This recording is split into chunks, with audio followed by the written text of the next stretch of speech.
Jackson Miller never imagined that the stranded stranger whose tractor he repaired for free was actually America's most innovative agricultural inventor. With his family's century-old farm drowning in debt and facing foreclosure in 30 days, Jackson watched in disbelief as a sleek private jet landed in their pasture 2 weeks later and discovered that Victor Lawson, founder of AgriTech Solutions, had returned with a proposition that would transform their dying farm into something beyond imagination. Before we dive deeper, tell us where you're watching from. And if this story touches your heart, make sure you're subscribed, because tomorrow I've got something even more remarkable waiting for you. The early summer sun beat down mercilessly on Jackson Miller's shoulders as he worked beneath the hood of the ancient combine harvester. At 24, Jackson's hands already bore the calluses and tiny scars of a lifetime spent repairing farm equipment. His strong frame and sun-bronzed skin spoke of daily physical labor, but it was his eyes that revealed his true nature, observant, intelligent, and filled with the quiet determination that had kept Millison Farm running long after their neighbors had sold out to corporate agriculture. "Come on, you stubborn piece of," Jackson muttered as he carefully adjusted the timing belt. The combine had broken down 3 times this month already, and parts for the 30-year-old machine were becoming nearly impossible to find. He'd fabricated this particular piece himself, hammering it into shape in the farm's workshop using skills passed down from his grandfather, from the nearby farmhouse. The screen door slammed, and Jackson's father, Frank, emerged, moving slowly with the aid of a cane, a permanent reminder of the accident 2 years ago that had left the older Miller with a damaged spine and even more damaged pride.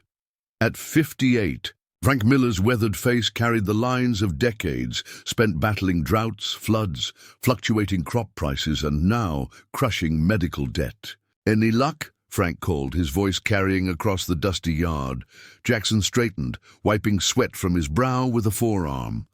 "Almost there. Should have her running in time for the wheat harvest." If there was a wheat harvest, Jackson thought, but didn't say. The spring had been unusually dry, and their outdated irrigation system couldn't compete with the sophisticated setups used by the corporate farms that had gradually surrounded their 180 acres of family-owned land. The Millers were the last independent farmers in Clearwater County, a distinction that brought more pride than profit. Jackson watched as his father made his slow way to the small wooden bench beneath the ancient oak tree that had stood sentinel over Millison Farm since his great-grandfather had built the first house on the property in 1919. The man who had once managed every aspect of their operation now spent most days watching from the sidelines, his inability to work the land himself eating away at him more painfully than his physical injuries. "Mail came," Frank said as Jackson approached, holding out a handful of envelopes, including another friendly reminder from First State Bank. Jackson took the mail, his stomach knotting as he recognized the bank's logo. He slipped that particular envelope into his back pocket without opening it. The contents would be the same as last month and the month before. "Final notice. Payment due. Foreclosure imminent. I'll look at it later," he said, sitting beside his father on the bench. From this vantage point, they could see most of their property. The wheat fields to the east, struggling in the drought, the empty cattle pastures they'd been forced to sell off last year, and the small orchard his mother had planted before cancer. It took her 5 years ago. The sight was both beautiful and heartbreaking.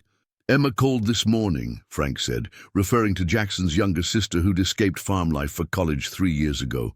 "She wants to defer her final semester and come home to help." Jackson shook his head firmly. "Absolutely not. She's 6 months away from a nursing degree. That's her ticket to a stable future. This farm is her heritage too," Frank countered, though without much conviction.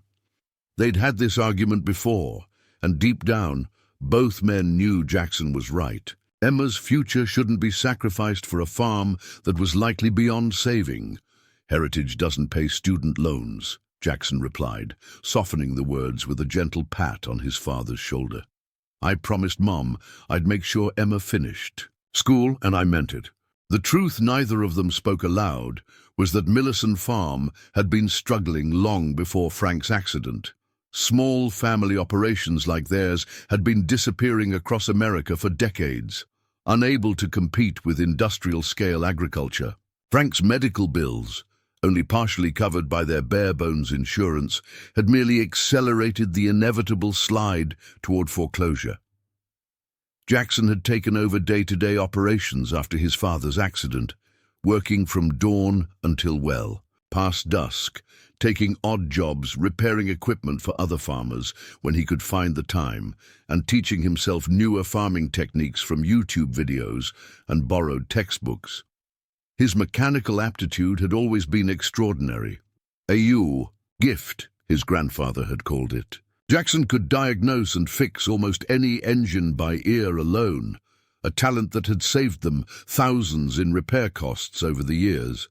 But talent alone couldn't overcome the crippling debt, outdated equipment, and the harsh reality of modern agriculture economics. The bank had granted them extension after extension, primarily due to the Miller family's long history in the community. But their patience had finally run out. They had 30 days to make a payment that might as well have been $1 million. And for all their ability to produce it, Jackson stood, unable to sit still when there was work to be done. I'll finish the combine, then head over to check the irrigation pump on the east field. Forecast says no rain again this week. Frank nodded, his eyes fixed on the horizon, where massive grain silos belonging to Westland Agricultural Corp rose like modern castles. The corporate farm had been buying up failing family operations for the past decade, offering prices well below market value to desperate farmers who had no other options. Their representative had already made 2 visits to Millison Farm in the past month, each time increasing their insultingly low offer slightly, but never to anything approaching fair value. Hank Wilson sold to them last week, Frank said quietly. His place has been in their family since before ours. Jackson felt a pang of sympathy mixed with determination. The Wilsons had been their neighbors and friends for generations. We're not the Wilsons, he said with more confidence than he felt. Before Frank could respond, the distant sound of an engine in distress caught Jackson's attention. His head turned automatically toward the county road that ran along their property, his ear identifying the problem immediately. A tractor with fuel line issues, most likely clogged with sediment. Sure enough, an unfamiliar tractor had pulled. To the side of the road, about a quarter-mile down, blue smoke puffing from its exhaust. Even from this distance, Jackson could tell it was a newer model, probably belonging to one of the hobby farmers who'd bought small parcels of land outside town to live out pastoral fantasies on the weekends. Someone's having a bad day, Frank observed. Jackson glanced at the waiting combine, mentally calculating how much time he could spare. The stranger was unlikely to find help anytime soon. The nearest repair service was in Grantville, 40 miles away, and notoriously backed up.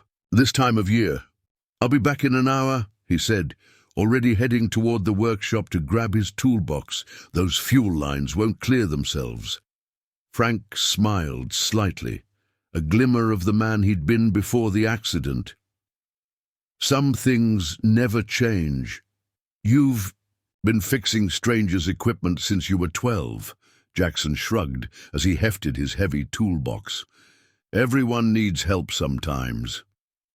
As he made his way down the dusty driveway toward the stranded tractor, Jackson had no way of knowing that this simple act of kindness, one of thousands he'd performed throughout his life without expectation of reward, would set in motion events that would change everything for the Miller family and Millison Farm. The tractor looked even newer up close, a high-end John Deere model with precision farming technology that the Millers could only dream of affording. Jackson whistled low under his breath as he approached, admiring the machine despite its current state of distress. Blue smoke continued to billow from the exhaust, and the engine made the distinctive sputtering sound of a fuel system struggling to function. A man in his late 50s stood beside the tractor, staring at his cell phone with a frustrated expression. Unlike the typical weekend farmers Jackson occasionally encountered, this stranger wasn't dressed in brand new overalls and pristine work boots. He wore simple khaki pants and a button-down shirt with the sleeves rolled up, both showing signs of honest work. His hands were those of someone who wasn't afraid to get them dirty, with calluses that spoke of practical experience rather than hobby farming. "Fuel line problems?" Jackson called as he approached, setting down his heavy toolbox. The man looked up, surprise and relief washing over his features. "Yes, exactly, though I'm impressed you could tell from a distance." Jackson shrugged. The blue smoke and that particular coughing sound, pretty distinctive. "I'm Jackson Miller," he added, extending his hand. "My family's farm is just up the road." "Victor Lawson," the man replied, shaking Jackson's hand with a firm grip. "And I can't tell you how glad I am to see you. Cell service out here is non-existent, and I was beginning to think I'd be walking back to town." "Town's 15 miles that way," Jackson said, gesturing down the road. "And it's supposed to hit 95 degrees today. Not a great day for a hike." He circled the tractor, his experienced eye taking in details. "This is the 8R series, right? Beautiful machine." Victor nodded, seeming pleased by Jackson's recognition.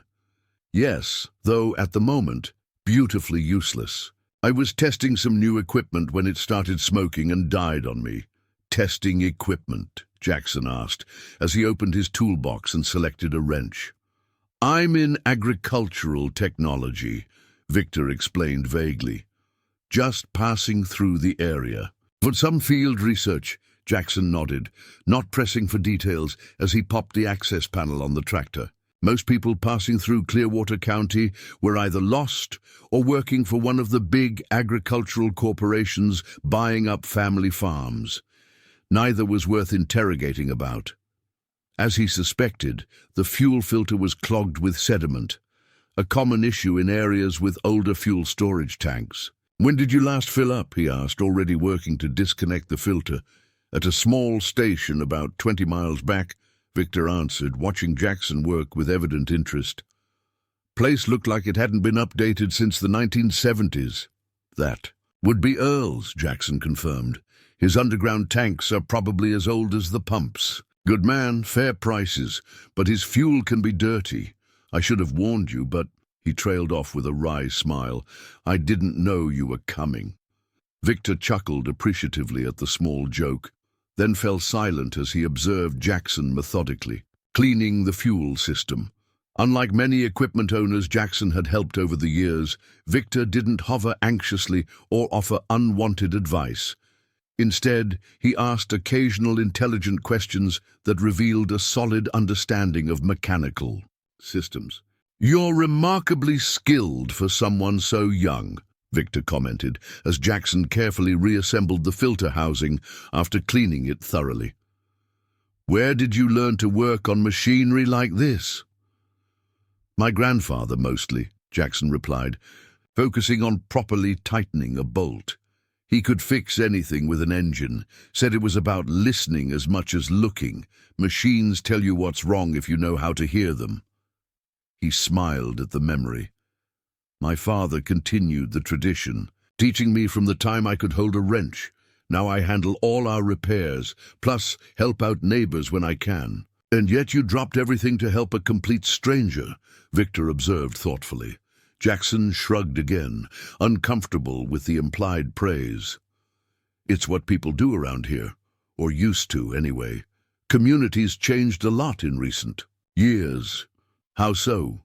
Victor asked, his tone casual but his eyes sharp with interest. Jackson hesitated, rarely one to discuss local problems with outsiders, but something about Victor's genuine interest broke through his usual reserve. As he continued working on the tractor, Jackson found himself explaining the situation facing small farmers in Clearwater County, the drought conditions, predatory buying practices of corporate farms, rising costs, and falling crop prices that had driven most family operations to the brink of extinction. My family's farm is the last independent operation of our size in the county, he concluded as he finished the repair, wiping his hands on a shop rag. And honestly, we're hanging on by a thread. Victor's expression had grown increasingly thoughtful. As Jackson spoke, that's the story across much of rural America, unfortunately. The system seems designed to eliminate operations like yours, despite small farms being vital to sustainable agricultural practices and rural communities. Something in his tone made Jackson look up sharply. This wasn't the typical platitude offered by sympathetic outsiders. Victor spoke with the conviction of someone who understood the issue deeply. "You sound like you've given this some thought," Jackson observed, closing his toolbox. Victor smiled slightly. "More than some.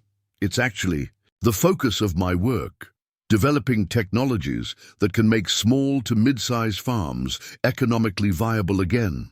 Before Jackson could inquire further about this intriguing statement, Victor glanced at his watch with a grimace. "I'm already late for my meeting in Grantville. How much do I owe you for the repair?"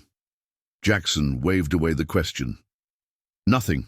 Took less than an hour and just needed cleaning, not parts." "You're certain?" Victor pressed, reaching for his wallet. "Your time has value, especially when you've got your own equipment waiting for repair." "Consider it Clearwater County hospitality," Jackson insisted, hefting his toolbox. "Just doing what my father and grandfather would have done." Victor studied him for a moment, then nodded slowly. "Thank you, Jackson. That kind of principle seems increasingly rare these days." He climbed into the tractor cab, then paused. "Would you mind if I stopped by your farm on my way back through? I'd like to see your operation, if that wouldn't be an imposition." The request surprised Jackson. Most outsiders showed little genuine interest in small farms, except as potential acquisition targets. "Sure, if you want to. Nothing special to see, just a family trying to hang on to what our great-grandfather built." "Sometimes that's the most special thing of all," Victor replied with unexpected earnestness. He started the tractor, which now purred smoothly without a trace of smoke. "Which place is yours?" "Millison Farm, about half a mile up this road. White farmhouse with a red barn, big oak tree in the front yard." "Can't miss it," Jackson said, stepping back as Victor engaged the transmission. "Millison," Victor repeated thoughtfully. "I'll remember that. Thank you again, Jackson." As the tractor pulled away, Jackson watched until it disappeared around a bend in the road. There had been something different about Victor Lawson, a genuineness that stood in stark contrast to the corporate representatives who regularly visited failing farms with their clipboards and lowball offers. He seemed to actually care about the challenges facing small farmers, which was refreshing, if ultimately meaningless, to the miller's dire situation. Jackson walked back to Millison Farm under the increasingly brutal summer sun, his thoughts already returning to the combine waiting for repair and the irrigation system that needed attention before nightfall. Victor Lawson and his expensive tractor were an interesting diversion, but distractions wouldn't save the farm from foreclosure. Only a miracle could do that, and Jackson had stopped believing in miracles around the same time his mother died, and his father's accident had left them drowning in medical debt.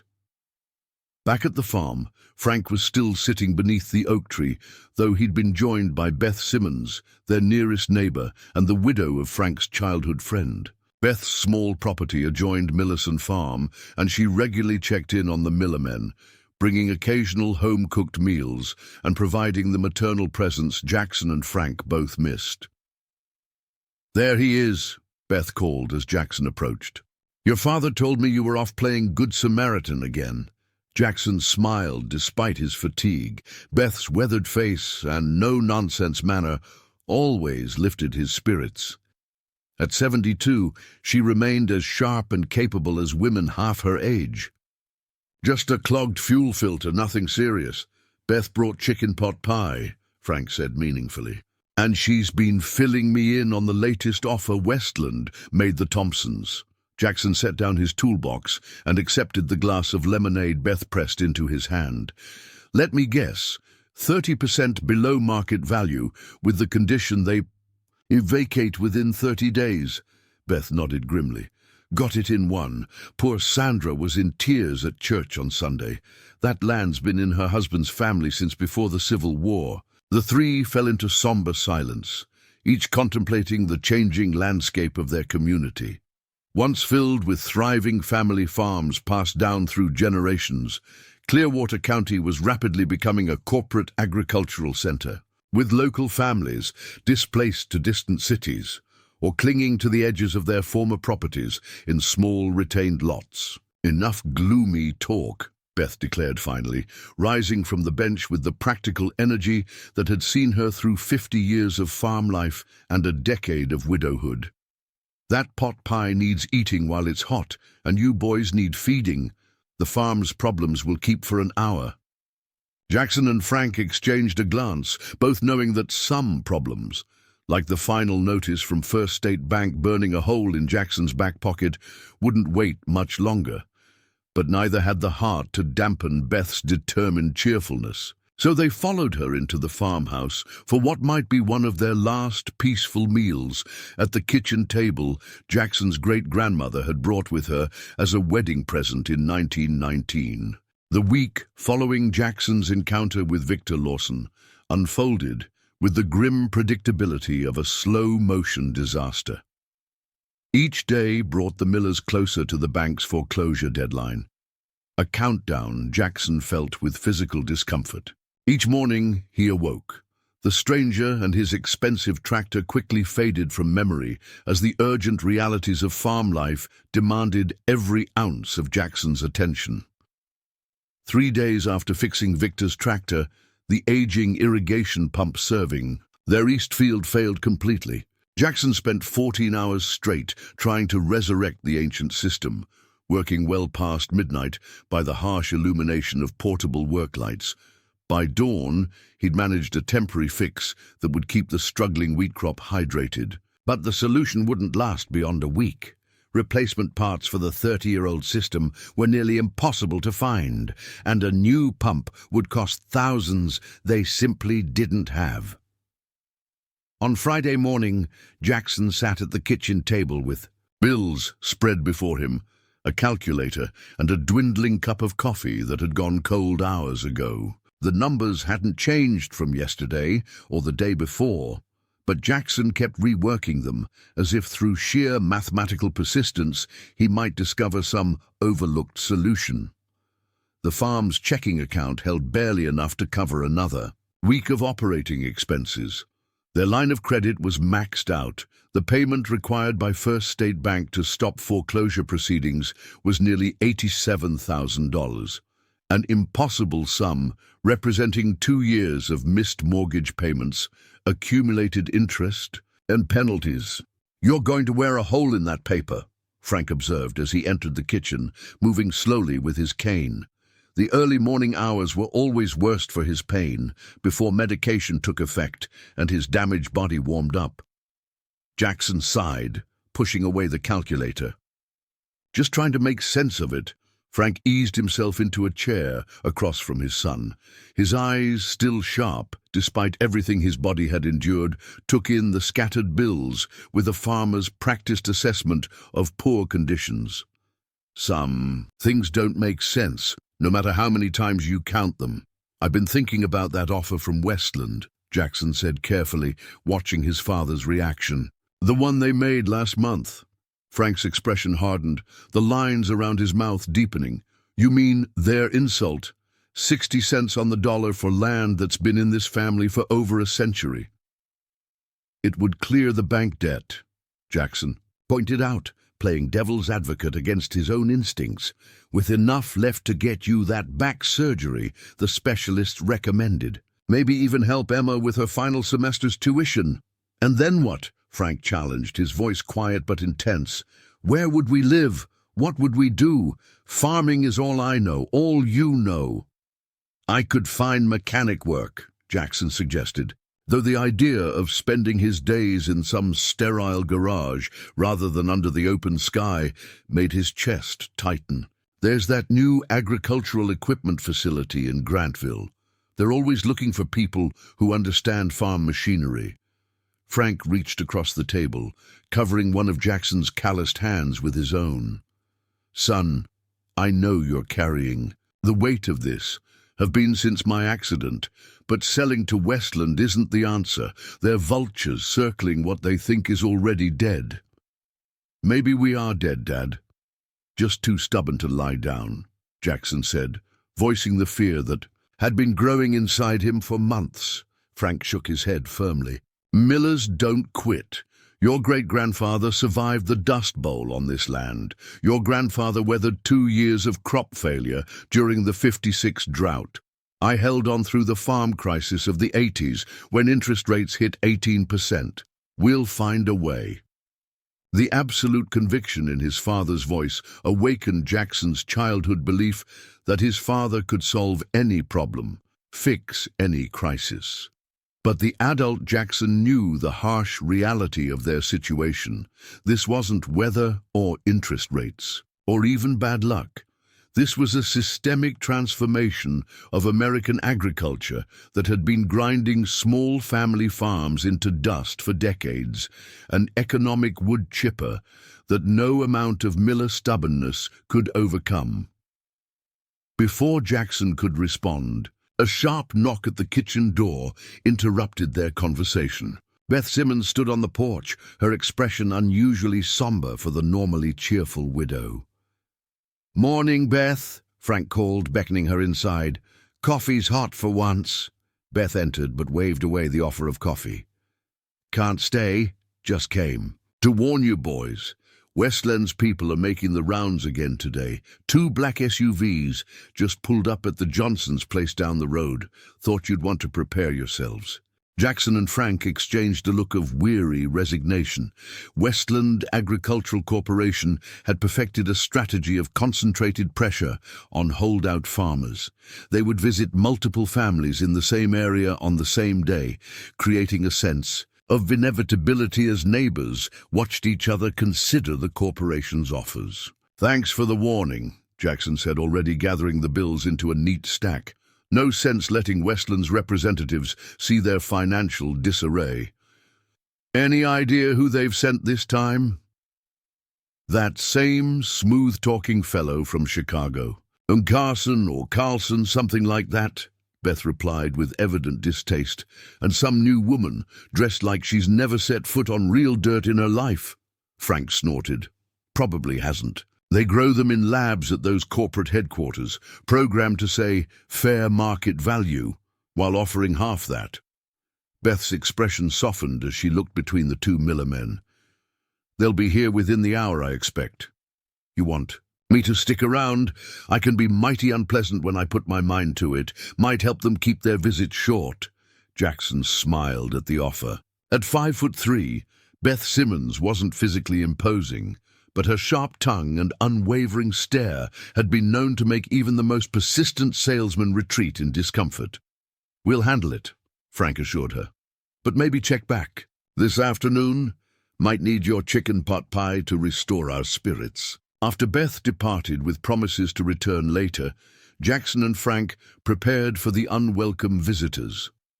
Jackson changed his oil-stained work shirt for a clean one, while Frank moved to his customary position on the front porch, a strategic location that would allow him to greet Westland's representatives on his terms, rather than struggling to rise when they arrived. "What's our position today?" Jackson asked as he joined his father on the porch, the morning sun already heating the summer air to uncomfortable levels. Frank's gaze was fixed on the distant horizon, where his crops struggled against the drought. "Same as yesterday. Not selling. Not to Westland. Not to anyone." Jackson nodded, respecting his father's determination while silently acknowledging the mathematical impossibility of their situation. The bank's deadline was just 23 days away. Without a miracle, Millerson Farm would be auctioned off, regardless of the miller's wishes, likely ending up in Westland's possession anyway. but with the Millers receiving nothing for generations of sweat equity and stewardship. Precisely 40 minutes after Beth's warning, two black SUVs with Illinois license plates turned into the Millers' long driveway, kicking up dust as they made their way toward the farmhouse. Jackson felt his jaw tighten involuntarily at the sight. Westland never sent two vehicles unless they were preparing to apply maximum pressure. The SUVs parked with military precision, and four individuals emerged, two men in expensive suits despite the heat, a woman with a tablet computer, and a fourth man who remained partially hidden behind the vehicles, examining the property with what appeared to be professional interest. "Mr. Miller," called the lead man, a tall figure with carefully styled silver hair and the artificial tan of someone who spent more time in boardrooms than fields. "Richard Carlson, Westland Agricultural Corporation. We spoke last month. Hope you don't mind us stopping by again." "Seems like you'd have stopped by regardless of my feelings on the matter," Frank observed dryly, not rising from his chair. "Since you're already here, might as well come up and say whatever you came to say." Carlson maintained his corporate smile as he and his colleagues approached the porch. "This is my associate, Ms. Harrington, our regional acquisition specialist," he said, gesturing to the polished woman with the tablet, "and our legal counsel, Mr. Diaz." The fourth member of their party finally came into view, and Jackson felt a jolt of surprise as he recognized the man. Not a Westland employee, as he'd assumed, but James Weber, president of First State Bank. The banker looked distinctly uncomfortable, avoiding direct eye contact with either Miller. "And I believe you know Mr. Weber," Carlson concluded, his smile taking on a predatory edge. Frank's expression darkened at the banker's presence. "James, didn't expect to see you in such company." Weber shifted his weight, glancing between the Millers and the Westland representatives. "Frank Jackson, this isn't how I wanted things to proceed, but given the circumstances—" "What circumstances might those be?" Frank asked, his voice dangerously quiet. Carlson stepped forward smoothly, taking control of the conversation. "Mr. Weber has made us aware of your financial situation. In the interest of resolving matters efficiently for all parties, Westland is prepared to make a revised offer for Millison Farm, one that would satisfy your outstanding obligations to First State Bank and provide a modest relocation allowance." Jackson felt a surge of anger at the banker's betrayal. Client confidentiality apparently meant nothing when corporate interests were involved. "So you're working directly with the bank now, cutting out the middleman of actually negotiating with the property owners?" Ms. Harrington tapped her tablet and spoke for the first time, her voice carrying the clipped precision of someone accustomed to closing deals. "Our revised offer represents a significant improvement over our previous proposal. 70% of assessed land value, with an expedited closing process that would resolve your bank obligations before foreclosure proceedings become public record."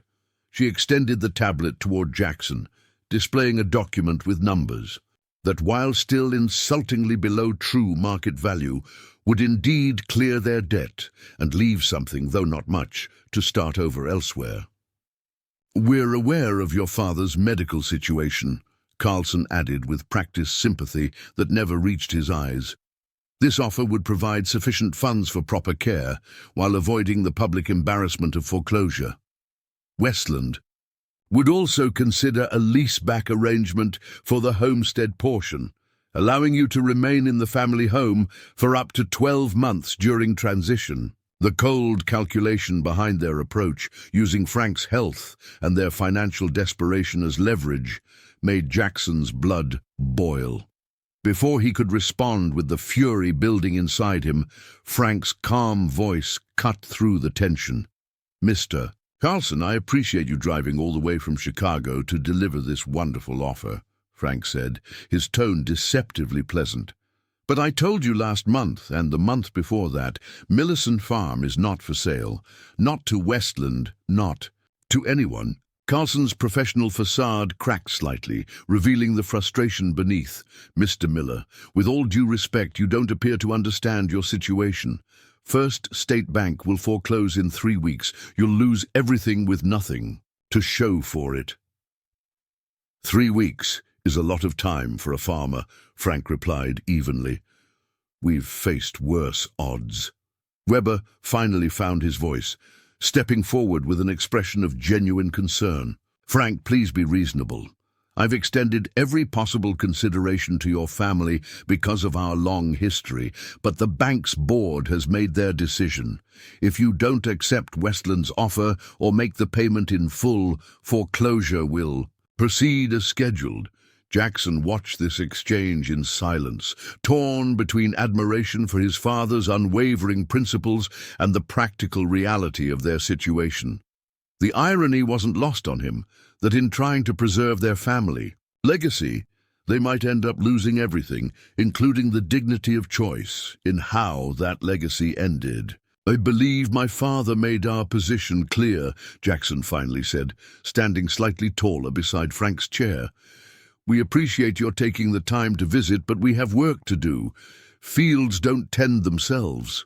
Carlson's expression hardened, as he realized the Millers wouldn't be intimidated or charmed into submission. "Very well, our offer remains open until the end of the week. After that, we'll proceed with arrangements to bid at the foreclosure auction." He handed Jackson a business card. "Call me when you reconsider. Rural stubbornness makes for great country songs, Mr. Miller, but it's a poor financial strategy." As the Westland representatives returned to their vehicles, Weber lingered behind, genuine regret in his eyes. "Jackson, for what it's worth, I fought for more time. The board overruled me. I'm truly sorry it's come to this." Jackson nodded once, acknowledging the banker's position while unable to offer forgiveness for his role in their predicament. Weber had known Frank since childhood, had attended Jackson's high school graduation. His alliance with Westland, however, reluctant, felt like the final betrayal by a community that had once valued its farm families above all else. As the dust from the departing SUVs settled on the driveway, Jackson turned to his father. The defiance that had animated Frank's features during the confrontation had faded, leaving behind the tired face of a man fighting battles on too many fronts: his failing body, his struggling farm, and the relentless economic forces aligned against both. "You still believe what you said?" Jackson asked quietly, "about finding a way?" Frank's eyes remained fixed on the horizon, where his fields, his life's work, stretched toward an uncertain future. "I have to, son. The moment I stop believing, it's truly over." Jackson placed a hand on his father's shoulder, feeling the prominent bones beneath the worn cotton shirt. Frank had lost weight in recent months, his body consuming itself as surely as their financial reserves had been depleted.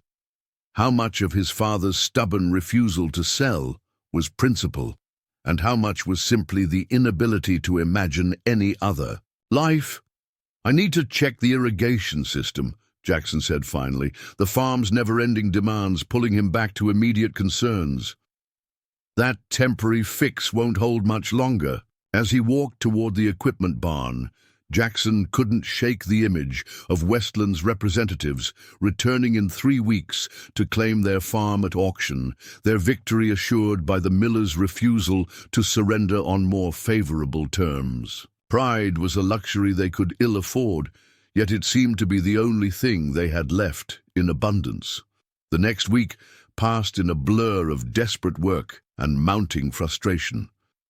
Jackson spent every waking moment battling the farm's deteriorating equipment, his determination increasing in direct proportion to their dwindling hopes. The temporary fix on the irrigation system failed after just 4 days, forcing Jackson to implement an even more makeshift solution using parts salvaged from abandoned equipment he'd found in Beth's old barn.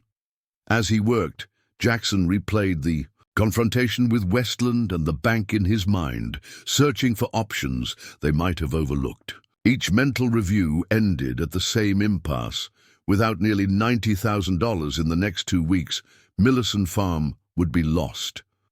No amount of mechanical ingenuity or farming skill could generate that kind of money from failing crops and outdated equipment. Thursday afternoon, as Jackson struggled to repair a broken belt on the combine, his cell phone rang. The screen showed his sister Emma's name, and he hesitated before answering. Emma was in her final year of nursing school, and Jackson had deliberately minimized the severity of their situation in their weekly conversations, not wanting to distract her from her studies. "Hey, Em," he answered, attempting to sound upbeat, as he wiped sweat from his forehead with his forearm. "How's school?" "Jackson," Emma replied, her voice tight with concern. "Mrs. Peterson called me. She said Westland was at the farm last week with someone from the bank. Is it true? Are we losing the farm?"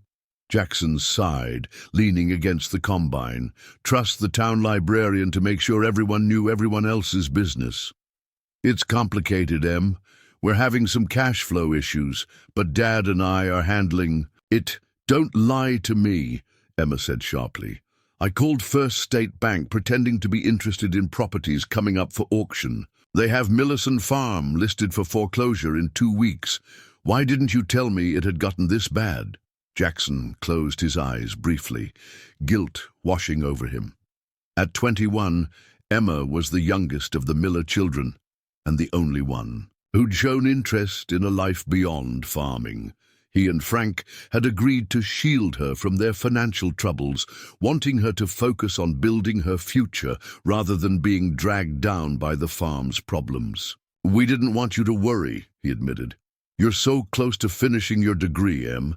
Dad and I both agreed your education had to be the priority." "So you two decided to lose our family's legacy without even telling me?"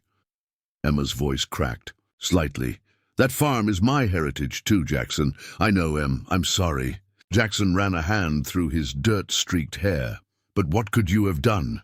Your tuition savings wouldn't make a dent in what we owe, and we'd never ask you to sacrifice your future for this place." There was a long silence on the line. When Emma spoke again, her voice was quieter but no less determined. "I'm coming home this weekend. I have some ideas we should discuss, and I'm bringing someone who might be able to help." Jackson frowned. "What kind of someone?"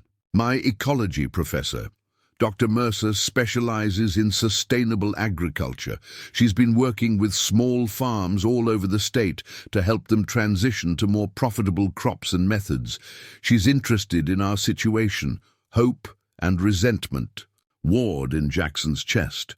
On one hand, any potential solution deserved consideration with their deadline looming so close. On the other, the thought of some academic professor coming to lecture them on farming, something the Millers had done successfully for generations until the deck became so thoroughly stacked against small operations, rankled his pride. "Dad's not going to be receptive to someone telling him how to farm his own land," Jackson warned. "Dad doesn't have to be receptive," Emma replied with a hint of the Miller stubbornness they all shared. "He just has to be there. We'll arrive Friday evening. Please, Jackson, just listen to what she has to say before you dismiss it." After ending the call with Emma, Jackson returned to the broken combine with renewed determination. If they were going to entertain last-minute solutions, they needed to at least maintain the appearance of a functioning farm. The perversity of the situation wasn't lost on him, working frantically to keep equipment operational for crops they might never harvest, on land they likely wouldn't own in 2 weeks. That evening, as Jackson and Frank ate a simple dinner of beans and cornbread, Jackson broached the subject of Emma's impending visit. Frank's reaction was predictably skeptical. "A professor coming to tell us how to farm?" He shook his head in disbelief. "Farming isn't theoretical, Jackson. It's not something you learn from books. Emma says this Dr. Mercer has practical experience working with small operations," Jackson replied, trying to keep an open mind despite sharing his father's reservations. "What's the harm in listening? We're running out of options, Dad." Frank pushed his barely touched plate away, his appetite diminished by both his health issues and their circumstances. Options, he repeated with a humorless laugh. That's a generous term for what we have left, he sighed, the fight temporarily leaving him. Fine, I'll listen to this, Professor, for Emma's sake. The next morning brought a new crisis. The ancient tractor they used for general farm work refused to start. Its starter motor finally surrendering after decades of service. Jackson spent hours trying to resurrect it before finally admitting defeat. A replacement starter would cost nearly $400 they didn't have, and without the tractor, even basic farm maintenance became exponentially more difficult. Jackson leaned against the workshop wall, a wave of exhaustion washing over him. He had been working 16-hour days for weeks, his body running on determination and coffee. For the first time, he allowed himself to consider the possibility that they were merely postponing the inevitable, that some battles simply couldn't be won through persistence and hard work. As this bleak thought settled over him, he heard the sound of an approaching vehicle. Assuming it was Beth, or perhaps one of the few remaining farmers in the area, Jackson was surprised to see a shiny black pickup truck he didn't recognize turning into their driveway. He walked out to meet the visitor, curiosity temporarily displacing his fatigue. The truck stopped near the workshop, and a man in his early 30s stepped out. He wore jeans and a button-down shirt, with the confident bearing of someone comfortable in rural settings, but not necessarily a farmer. "Can I help you?" Jackson called, approaching with some caution. After Westland's visit, he was wary of unexpected strangers. "I hope so," the man replied with a friendly smile. "I'm looking for Jackson Miller. I'm Tyler Reynolds, Victor Lawson's assistant." The name triggered Jackson's memory, the stranger whose tractor he'd fixed the previous week. "I'm Jackson. Mr. Lawson mentioned he might stop by, but I figured he'd forgotten." Tyler shook Jackson's hand with a firm grip. "He hasn't forgotten. In fact, he sent me ahead to see if you'd be available to meet with him tomorrow morning. He's very interested in your operation here." Jackson gestured around at the struggling farm with a self-deprecating smile. "Not much of an operation these days. What exactly is Mr. Lawson interested in? If he's looking to buy, he'll have to get in line behind Westland Corporation and First State Bank." Tyler's expression remained neutral at the mention of foreclosure, neither surprised nor concerned. Victor isn't interested in acquisition. He believes Millicent Farm has potential as a development partner for some of AgriTech's new technologies. He'd like to discuss possibilities with you and your father, if you're open to it. Jackson's curiosity deepened. AgriTech Solutions was a name he'd heard in farming circles, an innovative company developing technologies specifically for small to mid-sized operations, rather than the industrial-scale equipment that dominated the market. Their reputation was solid, though their products were typically too expensive for farms in Millicent's financial position. "Development partner?" Jackson repeated skeptically. "Our technology here is about 50 years behind the curve. Not sure what we could offer a company like AgriTech." Tyler smiled knowingly. "Victor sees potential where others don't. He was very impressed with your mechanical abilities and your commitment to keeping this place running against the odds." He handed Jackson a business card. "He'll be here around 10 a.m. tomorrow, if that works for you. He's looking forward to touring the farm." After Tyler departed, Jackson stood in the driveway, turning the business card over in his hands thoughtfully. The timing was strange. Victor Lawson suddenly expressing interest in their failing farm just days before foreclosure. Was it possible the inventor had no idea of their financial situation? Or was this another approach by someone looking to acquire their land at a discount? Jackson's skepticism was tempered by curiosity and the desperate need for any potential solution. With both Emma's professor and now Victor Lawson scheduled to visit, The weekend promised to be more eventful than Millicent Farm had seen in years. When he told Frank about the upcoming visit from the head of AgriTech Solutions, his father displayed unusual interest. Unlike his dismissal of Emma's academic professor, Frank seemed genuinely curious about Victor Lawson's intentions. "I've read about some of AgriTech's irrigation systems," Frank admitted. "Revolutionary designs that use 60% less water while improving crop yields. Never seriously considered them for us. The initial investment is prohibitive." "You think he's legitimate?" Jackson asked, still wary after Westland's aggressive tactics. "Not just another corporate vulture with better manners?" Frank considered this, rubbing his chin thoughtfully. "AgriTech has a different reputation. They focused on developing technologies that keep family farms viable rather than replacing them with corporate operations." Still, he trailed off, the caution of a lifetime of farming evident in his expression. Best to hear him out with both eyes open. Nothing's free in this world, especially help. That night, as Jackson worked by lamplight in the workshop, trying to fabricate a part that might temporarily replace the tractor's failed starter motor, he found his thoughts returning to Victor Lawson. The man had seemed genuinely interested in small farm operations during their brief interaction, a rarity in an agricultural landscape increasingly dominated by corporate interests and industrial-scale production. Could AgriTech Solutions actually offer a path forward for Millicent Farm? Or was this just another dead end, another false hope in a situation that had long since passed the point of reasonable salvation? Jackson was too experienced, too practical to allow himself much optimism. Yet as he finally set aside his tools, well past midnight, bone-tired but having made some progress on the tractor repair, he couldn't quite suppress a small flicker of hope. Between Emma's professor, Victor Lawson's unexpected interest, and their own stubborn determination, perhaps, just perhaps, there was still a chance to save the farm that 4 generations of millers had called home. As he walked from the workshop toward the darkened farmhouse, Jackson paused to look up at the clear night sky. Stars sprawled across the blackness in a display city dwellers never experienced. One of the many subtle benefits of rural life that couldn't be assigned a dollar value, but contributed immeasurably to its worth. Tomorrow would bring what it would bring. For tonight, at least, he was still a miller on miller land, under a sky that had witnessed more than a century of his family's triumphs and struggles on this piece of earth they called their own.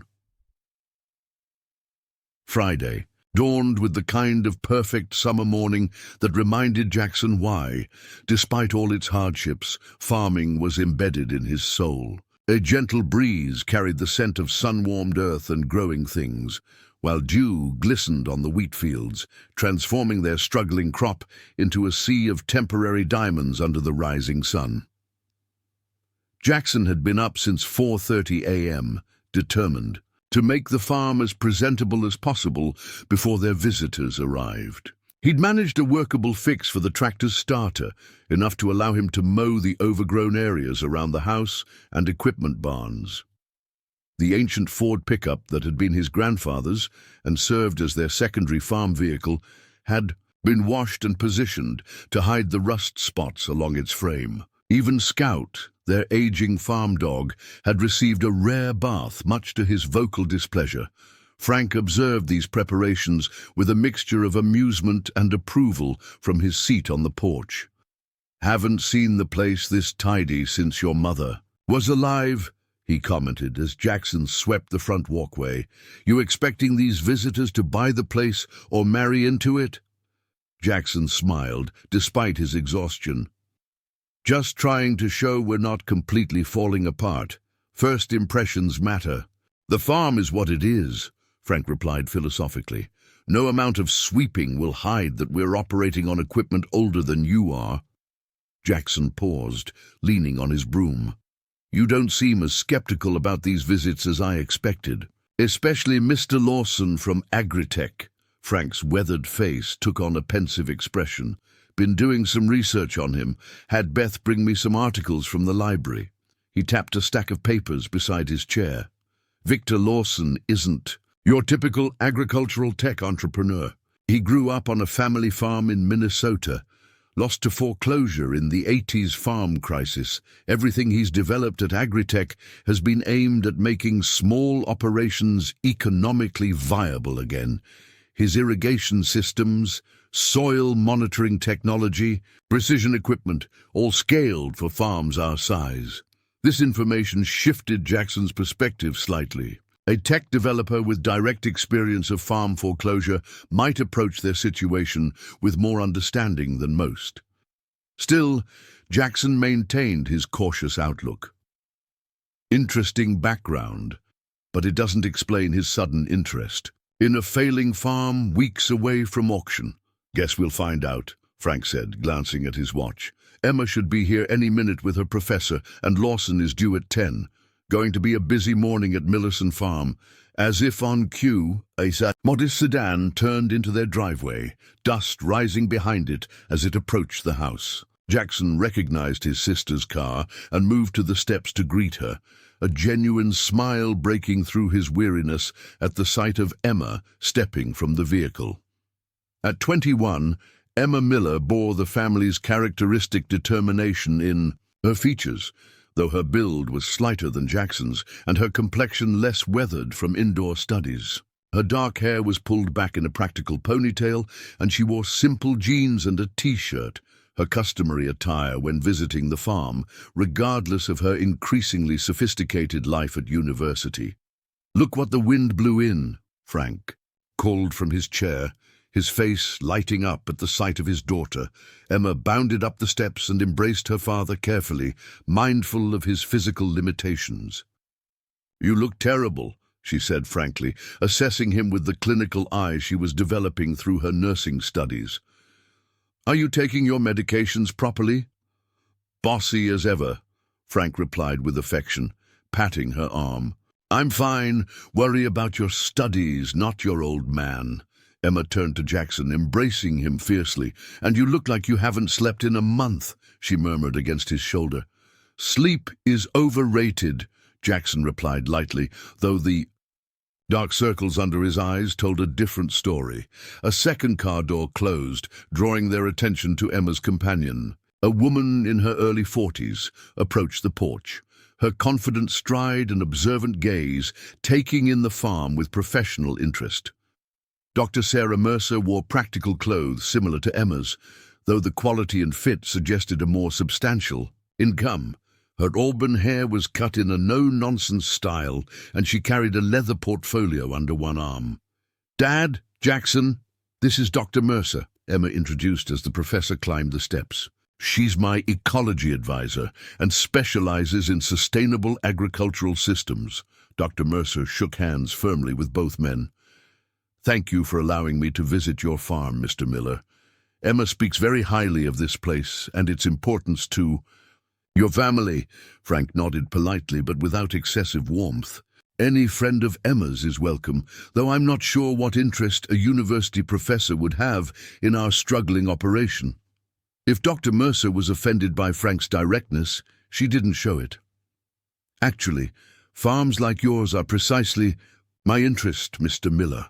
Family operations with generational knowledge represent an invaluable resource that's being systematically eliminated by agricultural consolidation. My work focuses on helping these farms transition to more sustainable and profitable models before they're lost to corporate acquisition."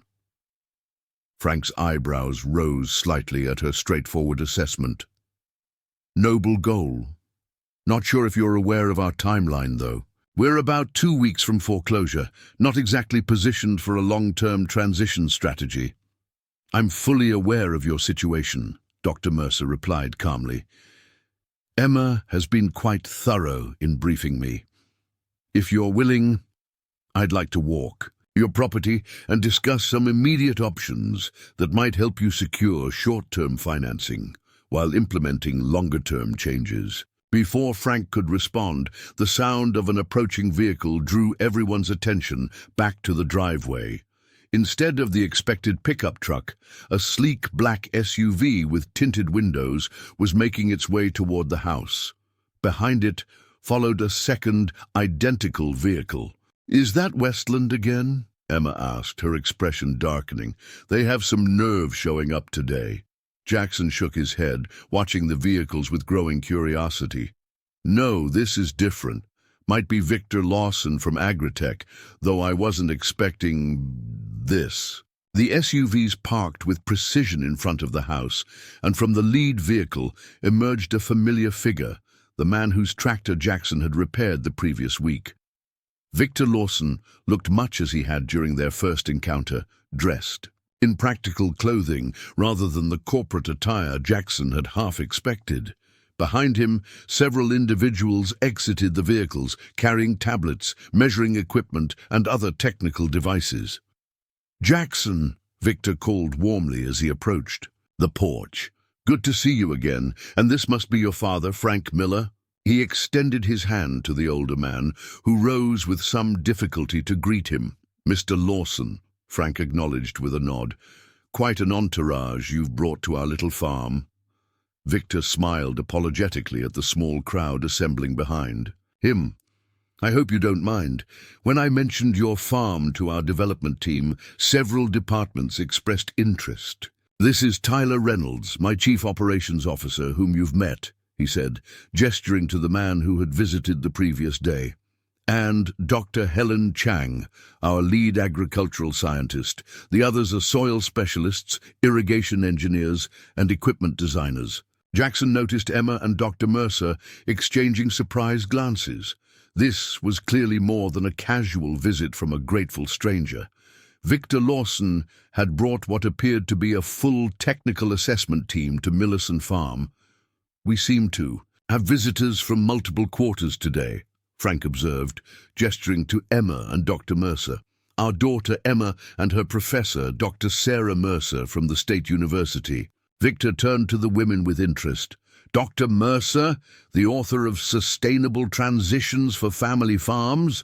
I've referenced your research in several of our development projects." Dr. Mercer looked equally surprised at the recognition. "Mr. Lawson of AgriTech Solutions, your precision irrigation systems are featured prominently in my current course materials." An awkward silence followed, as everyone recognized the unexpected collision of two separate potential solutions to the Miller's crisis, arriving simultaneously. And apparently unaware of each other's involvement, Jackson cleared his throat. "Perhaps we should all sit down and clarify why you're here, both of you. Because, frankly, this farm doesn't usually attract this much attention unless someone's trying to buy it cheap."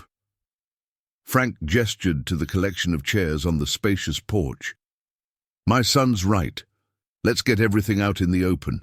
Two groups. Showing sudden interest in a failing farm raises questions for those of us who've been fighting to keep it running. As everyone settled into seats, the AgriTech team bringing additional folding chairs from their vehicles, Jackson couldn't help but notice the stark contrast between the polished efficiency of Victor's team and the struggling reality of Millerson Farm. What could a cutting-edge agricultural technology company possibly want with their outdated operation? Victor Lawson was the first to address the elephant in the room. "Frank, Jackson, I imagine you're wondering why I've brought half my development team to your farm today. The simple answer is that I believe Millerson Farm might be the perfect partner for AgriTech's new Rural Revival initiative." "Partner?" Frank repeated skeptically. "Mr. Lawson, in 2 weeks this farm is scheduled for foreclosure auction. We're hardly in a position to partner with anyone." Victor nodded, acknowledging the reality without dismissing it. "I'm aware of your financial situation. Tyler is quite thorough in his research, but the timeline actually makes you ideal candidates for our program, which is designed specifically for viable family operations facing imminent financial failure due to systemic market pressures rather than poor management." Jackson exchanged a glance with his father, unsure whether to be encouraged by this assessment or offended by the detailed investigation into their private financial matters. And what exactly does this rural revival initiative entail? Frank asked. Victor leaned forward, his expression animated by genuine enthusiasm. It's a new approach to preserving family farms through technological partnership. AgriTech provides immediate capital investment and cutting-edge equipment specifically designed for small to mid-sized operations. The farm continues under family ownership and management, but serves as both a working farm and a demonstration site for our technologies. Local farmers can visit to see our systems in real-world application, and the host farm receives ongoing technical support, equipment upgrades, and a percentage of all regional sales generated through demonstrations. Emma, who had been listening, intently spoke up. So essentially, you're offering to turn Millerson Farm into a showroom for AgriTech products? Victor shook his head. Not a showroom, a working partner. The Millers would maintain complete control over their agricultural decisions. We provide the technology, financial backing, and marketing support. You provide the generations of expertise that no corporation can replicate. He turned back to Frank and Jackson. The most valuable asset on this farm isn't the land or equipment. It's the knowledge accumulated through 4 generations of working this specific soil in this specific climate. Dr. Mercer leaned forward with professional interest. Your approach aligns remarkably well with my research, Mr. Lawson. I've been advocating for technology partnerships rather than outright acquisition as the sustainable path forward for family farms. Indeed, Victor acknowledged, with a respectful nod. Your paper on cooperative agricultural models was influential in shaping our initiative. Frank Miller, ever practical, cut through the academic discussion. This all sounds very forward-thinking, but let's get to the specifics. What exactly would this partnership mean for our immediate situation? We have a $87,000 payment due in 2 weeks and crops that won't be ready for harvest for another month, even if the weather cooperates perfectly. Victor gestured to Tyler, who opened a leather portfolio similar to Dr. Mercer's. Our proposal includes immediate debt resolution, Tyler explained, extracting several documents. AgriTech would clear the outstanding mortgage with First State Bank and establish a new, more favorable financing arrangement directly with the Millers. The terms would include lower interest rates and payment schedules aligned with harvest cycles rather than arbitrary monthly deadlines. Jackson, though intrigued, maintained his cautious approach. In exchange for what, exactly? There's got to be a catch. Not a catch, Victor corrected. A mutual investment. AgriTech would install our complete technology suite on Millerson Farm. Precision, irrigation, soil monitoring, targeted fertilization systems, and select equipment upgrades. The farm would serve as this region's demonstration site, hosting quarterly open houses for neighboring farmers to observe our systems in action. You'd also participate in our data collection program, allowing our team to monitor system performance and crop responses. Essentially, we're making Millerson Farm the agricultural technology hub for this region, Tyler added. A position that comes with both responsibilities and significant benefits. Emma and Dr. Mercer exchanged glances, clearly, processing how this unexpected proposal intersected with their own plans for the farm. Dr. Mercer spoke up first. Mr. Lawson, your technical approach sounds comprehensive, but does it incorporate sustainable farming practices? The transition to reduced chemical inputs and climate-adaptive methods is crucial for long-term viability.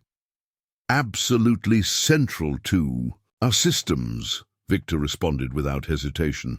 AgriTech's entire philosophy is built around maximizing efficiency while minimizing environmental impact. Our precision technology reduces water usage by up to 70% and fertilizer application by nearly 60% compared to traditional methods.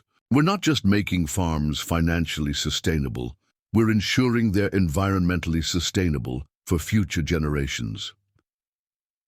As the discussion continued on the porch, Jackson found himself watching his father's reactions closely. Frank Miller had spent decades making every decision for Millison Farm, guided by tradition, experience, and the sometimes inflexible principles of his generation.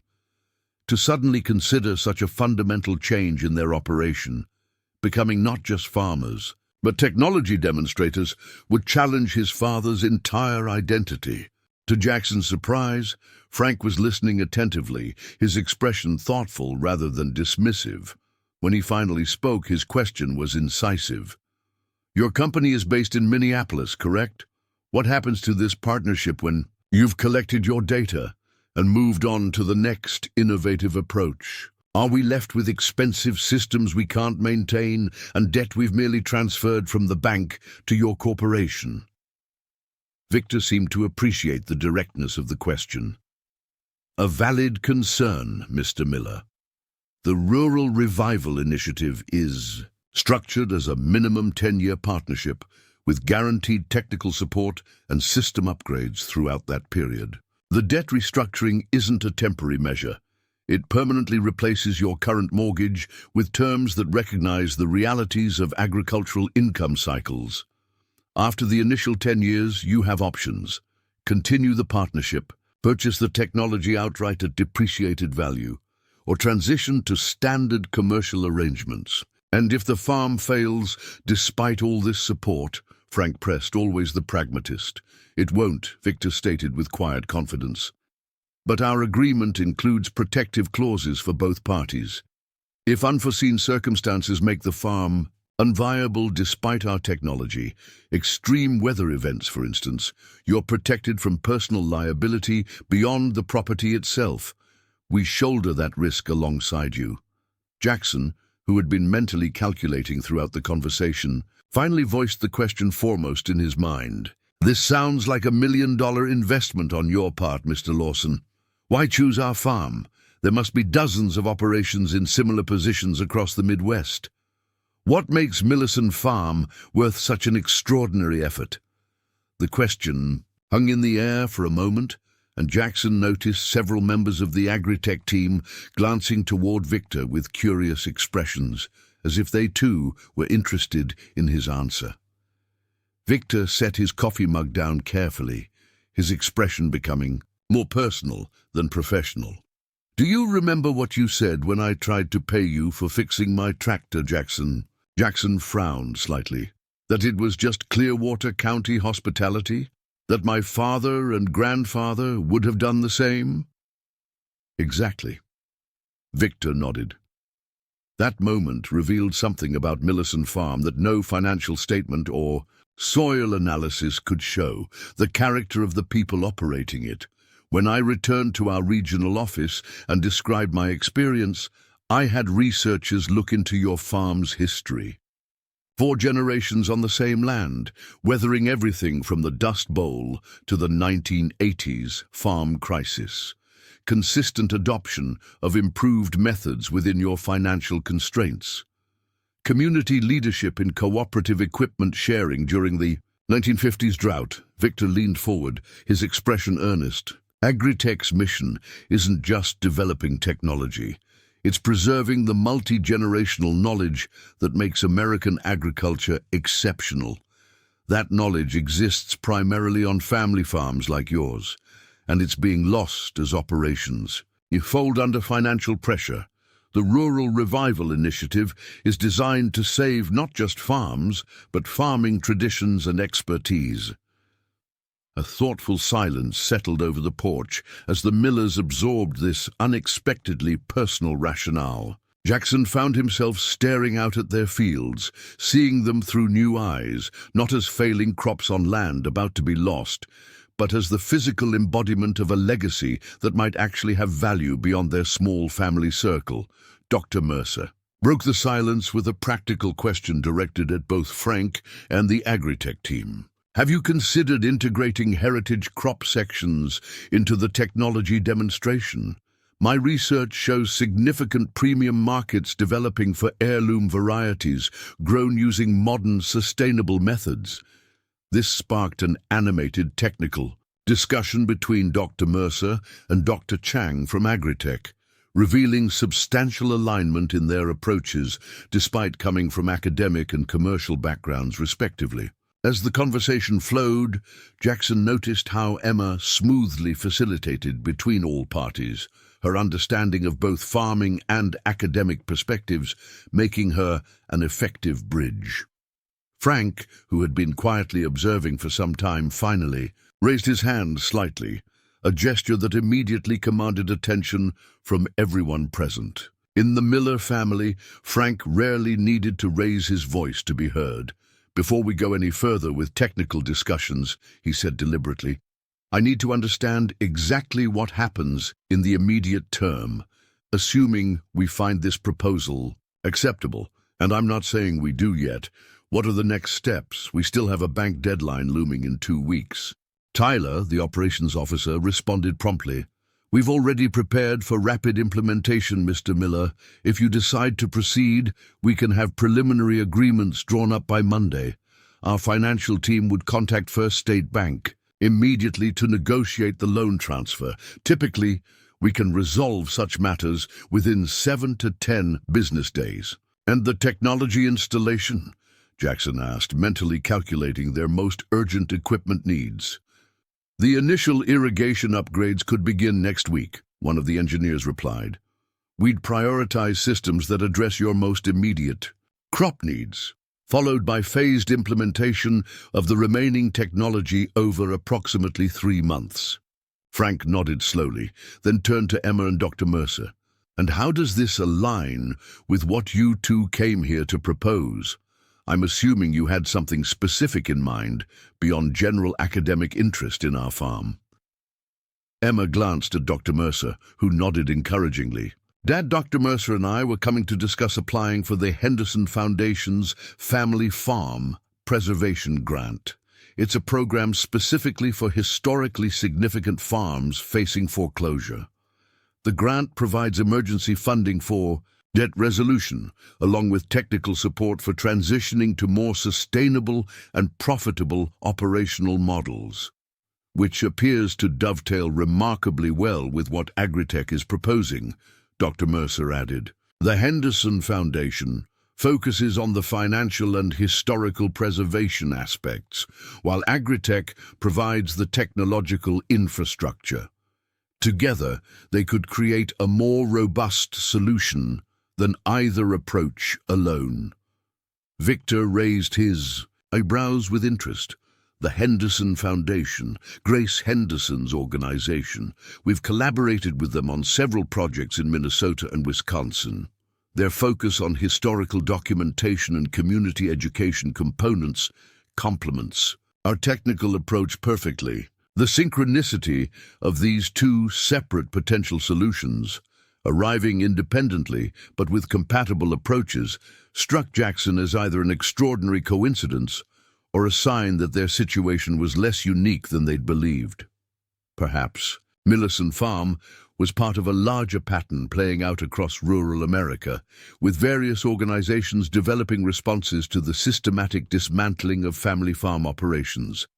As the morning sun climbed higher, casting the farm in the golden light of a perfect summer day, the conversation on the porch evolved from tense questioning to increasingly detailed planning.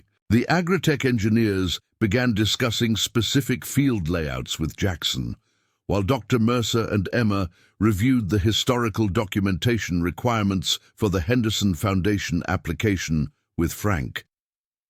Despite the increasing momentum toward what seemed like a viable solution, Jackson maintained a core of caution. Years of watching promising opportunities dissolve into disappointment had taught him to reserve judgment until concrete results materialized. Yet he couldn't deny the growing sense that something exceptional was happening on their struggling farm, something that might just rewrite the ending he and Frank had reluctantly begun to accept. During a break in the technical discussions, Jackson stepped off the porch to refill coffee mugs for their visitors. Victor Lawson followed him into the kitchen, away from the animated conversations outside. "You still have reservations," Victor observed as Jackson arranged mugs on a tray. It wasn't a question. Jackson nodded, appreciating the directness. "This is all happening very quickly, Mr. Lawson. A week ago, we were preparing for the end of everything my family has built over 4 generations. Today, we're discussing technological transformations and foundation grants. It's a lot to process, especially for my father. Call me Victor," he replied, leaning against the worn kitchen counter. "And I understand your caution. In your position, I'd feel the same way. But sometimes, Jackson, the solutions to our most intractable problems arrive all at once, after long periods of nothing. The question is whether we're prepared to recognize and embrace them when they do." Jackson's gaze drifted to the kitchen window, which framed a view of their wheat fields struggling against the summer drought. "I want to believe this can work," he admitted quietly, "but hope has been in short supply around here lately." "Then perhaps it's time to restock that particular inventory," Victor suggested with a slight smile. "Starting with a commitment to explore these options in good faith. That's all we're asking today. Not final decisions, just an agreement to move forward with the next steps." As they returned to the porch with fresh coffee, Jackson caught his father's eye across the gathering. In that brief exchange of glances, he recognized something he hadn't seen in Frank Miller's expression for months: cautious but unmistakable hope. By mid-afternoon, the initial discussions had evolved into a comprehensive farm tour. Jackson led Victor, Dr. Chang, and 2 AgriTech engineers through the wheat fields, explaining their irrigation challenges and showing them the makeshift repairs he'd implemented to keep their struggling system functional. The technical team asked detailed questions, took soil samples, and made extensive notes on tablets as Jackson described the farm's microclimate peculiarities and historical crop performance. Meanwhile, Frank remained at the farmhouse with Emma, Dr. Mercer, and Tyler Reynolds, reviewing the financial and historical documentation needed for both the AgriTech partnership and the Henderson Foundation grant application. Beth Simmons had also joined them, bringing photo albums and newspaper clippings, documenting Millison Farm's century-long history in the community. "Your great-grandfather's original deed to the property would be particularly valuable for the historical significance portion of the application," Dr. Mercer explained, reviewing a checklist on her tablet. "Along with any handwritten farm journals or records from the early years." Frank nodded, his expression thoughtful. "We have all of that. Every miller since my grandfather has kept detailed records. Weather patterns, crop yields, equipment purchases, community events. It's all in the family Bible and journal collection in my bedroom cabinet.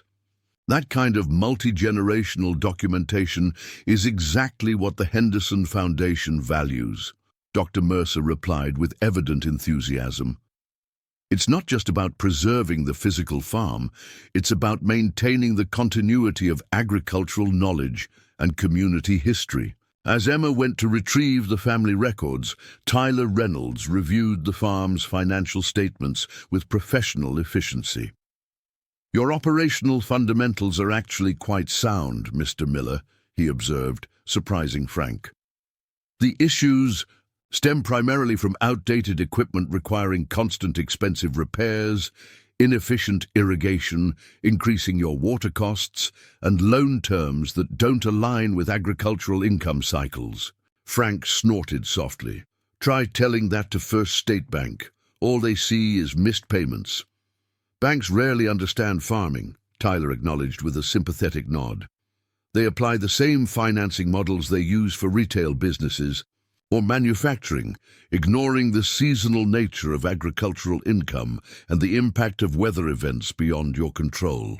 Beth Simmons, who had been quietly arranging historical photographs on the kitchen table, looked up with a piercing gaze. "You seem to know a lot about farming challenges for a corporate executive, Mr. Reynolds." Tyler smiled slightly. "I grew up on a dairy farm in Wisconsin. We lost it in the late 90s when milk prices collapsed. That's why I joined AgriTech.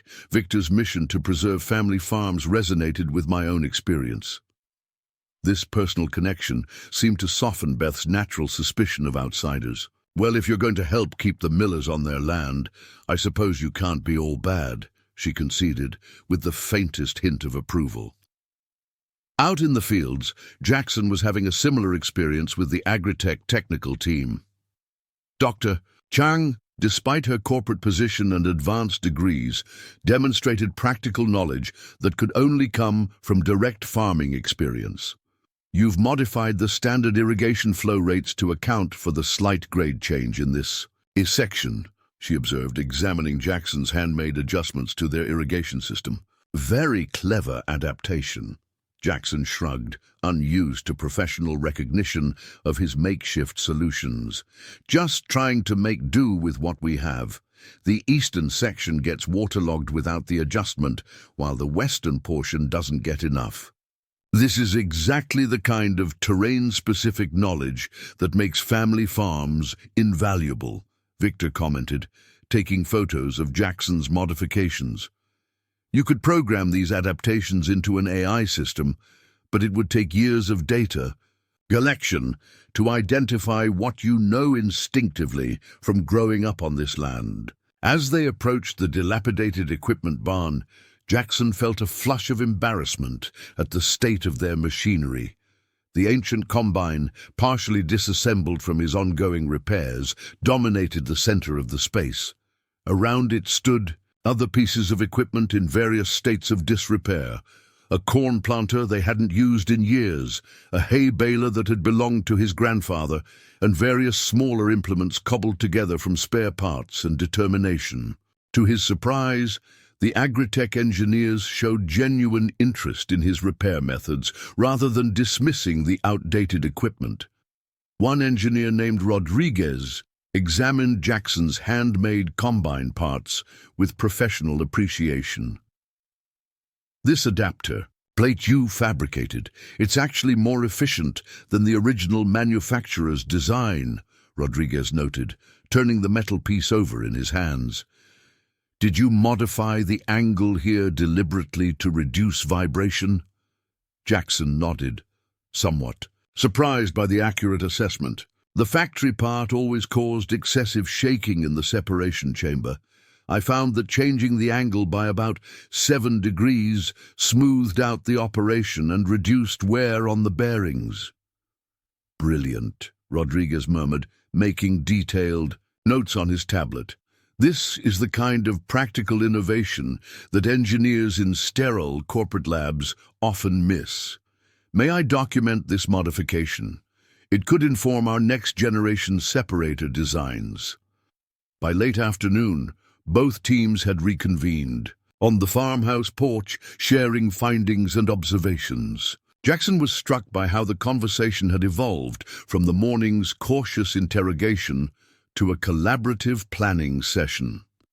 Dr. Mercer and the AgriTech team had discovered numerous areas of complementary expertise, while Emma had emerged as a natural liaison between the technical discussions and her father's practical concerns.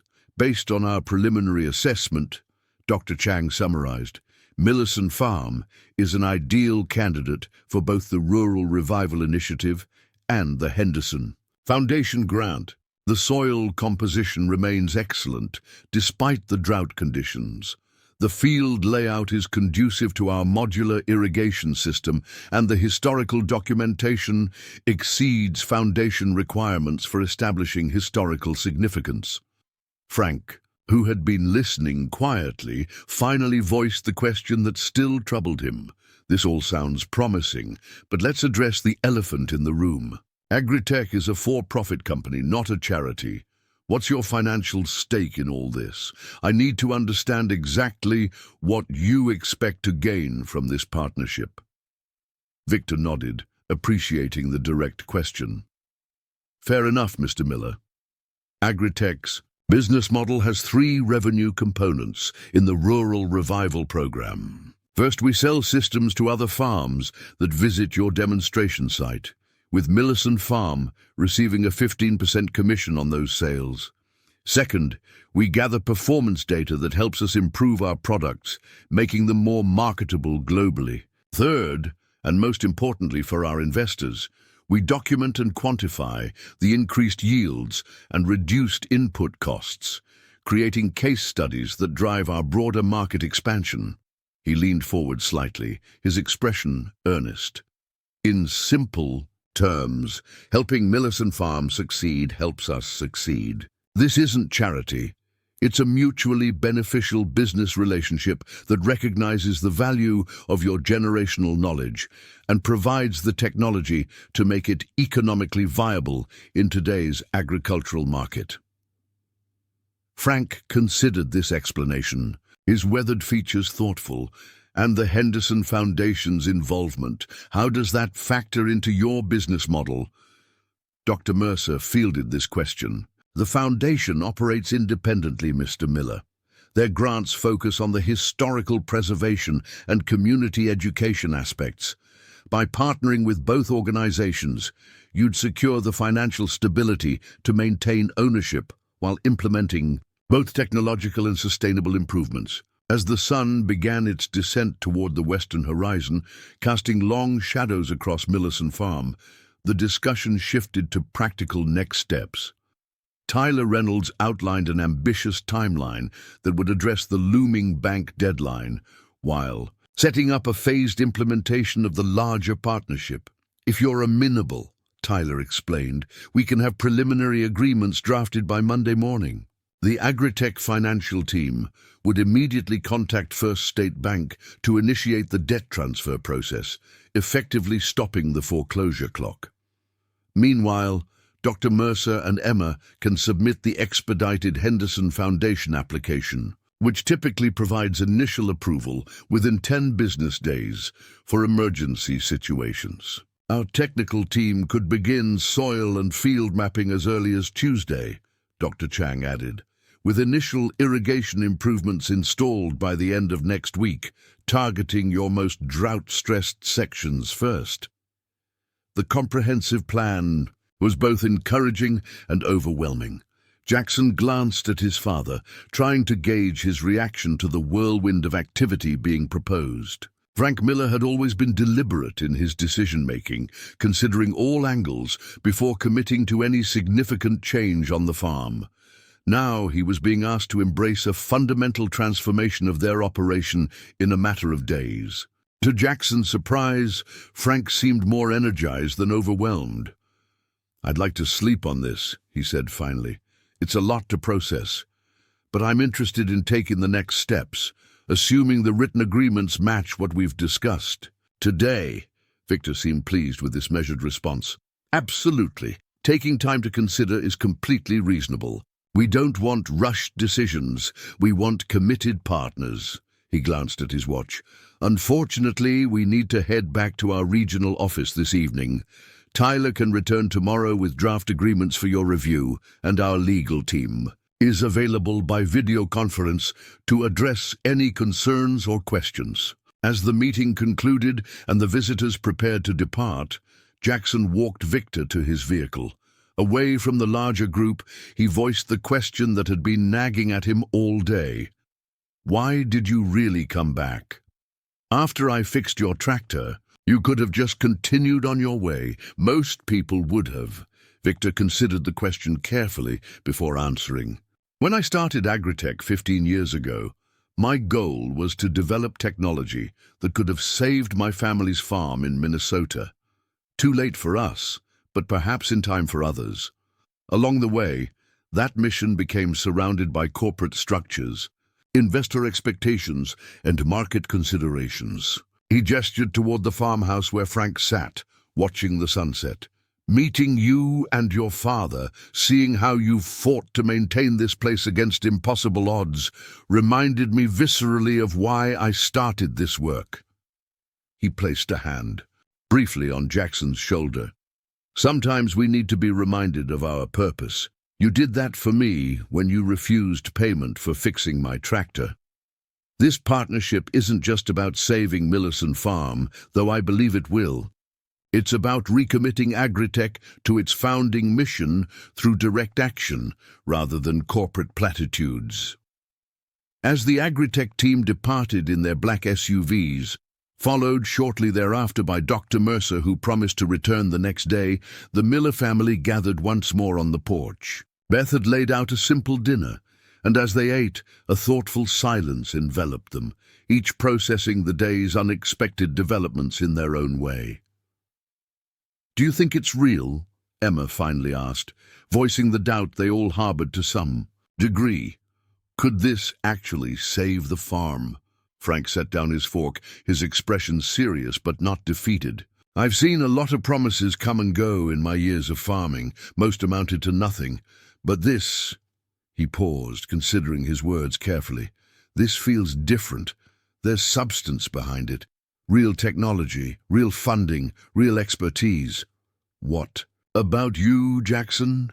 Emma turned to her brother. "You've been keeping this place running by sheer force of will. What's your gut telling you?" Jackson looked out over the darkening fields, the land his ancestors had worked for generations. "My gut says we'd be fools not to explore this fully," he admitted. "Between the bank deadline and our equipment situation, we've run out of conventional options.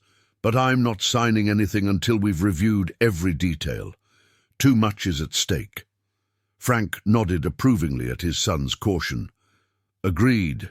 We'll read every word of those agreements, ask every question, verify every claim, but for the first time in months, I feel like we might actually have a fighting chance." The hint of a smile softened his weathered features. "And that's worth something, even if it's just a better night's sleep than I've had in a long while." As darkness settled fully over Millerson Farm, Jackson stood alone in the equipment barn, running his hand along the worn metal of the combine he'd spent countless hours repairing. Tomorrow would bring draft agreements, legal discussions, and the sobering reality of committing to a partnership that would fundamentally change their operation. But tonight, for the first time since the bank's final notice arrived, he allowed himself to imagine a future where Millerson Farm not only survived, but thrived, transformed by technology, yet still firmly rooted in the Miller family legacy of determination, adaptation, and unwavering commitment to the land they called home. 2 weeks passed in a whirlwind of activity, unlike anything Millerson Farm had experienced in decades. The days after the initial meeting had been filled with reviewing legal documents, video conferences with AgriTech's legal team, and consultations with the Henderson Foundation. Frank had insisted on reading every clause of every agreement, asking pointed questions that sometimes sent the legal teams scrambling to provide clearer explanations. By the end of the first week, both the AgriTech partnership and the Henderson Foundation grant application had been finalized and signed. AgriTech's financial team had immediately contacted First State Bank, initiating a process to transfer and restructure the Millers' debt. The Henderson Foundation had moved with surprising speed as well, granting preliminary approval for emergency funding within just 6 days. This morning, precisely 14 days after Victor Lawson's first official visit, Jackson stood in the East Field, watching a team of AgriTech technicians installing the first components of their new precision irrigation system. The sleek solar-powered monitoring stations contrasted sharply with the hand-repaired equipment they were replacing. "Pretty impressive, isn't it?" Emma said, joining her brother at the field's edge.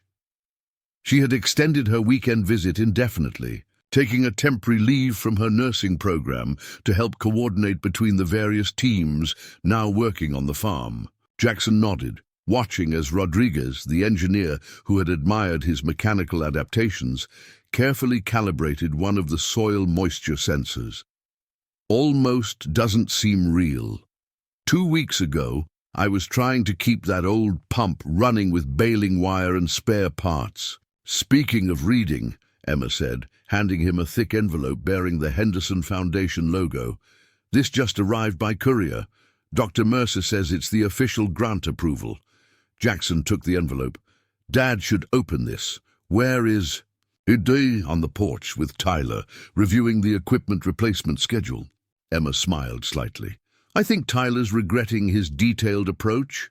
Dad's questioning every timeline and specification.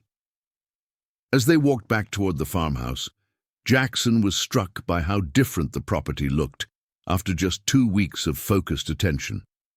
The AgriTech team had cleared debris, repaired fencing, and begun installing the infrastructure for their new systems. The old equipment barn had been transformed into a functioning workshop, with modern tools organized alongside Jackson's well-worn implements. The most dramatic change was in the atmosphere. Where desperation had hung over Millison Farm like a persistent fog, there was now purposeful activity and cautious optimism. At the farmhouse, they found Frank and Tyler surrounded by technical diagrams and implementation schedules. Beth Simmons sat nearby, seemingly appointed as an unofficial observer on behalf of the community. Perfect timing, Frank called as they approached. Tyler was just explaining the demonstration center plans. He gestured to architectural renderings, showing a modest but modern structure positioned near the entrance to their property. They want to convert the old storage shed into a visitor facility for the farm tours. Emma handed the foundation envelope to her father. This just arrived. Frank opened it carefully, reading the enclosed letter with deliberate attention.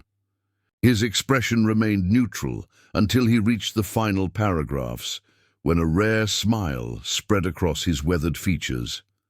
Full approval, he announced. The emergency funding will be transferred within 48 hours, with the complete grant disbursed in scheduled payments aligned with the restoration milestones. Tyler nodded with satisfaction. That's excellent news. Combined with AgriTech's investment, we now have the complete financial framework in place. The bank negotiations should conclude by tomorrow.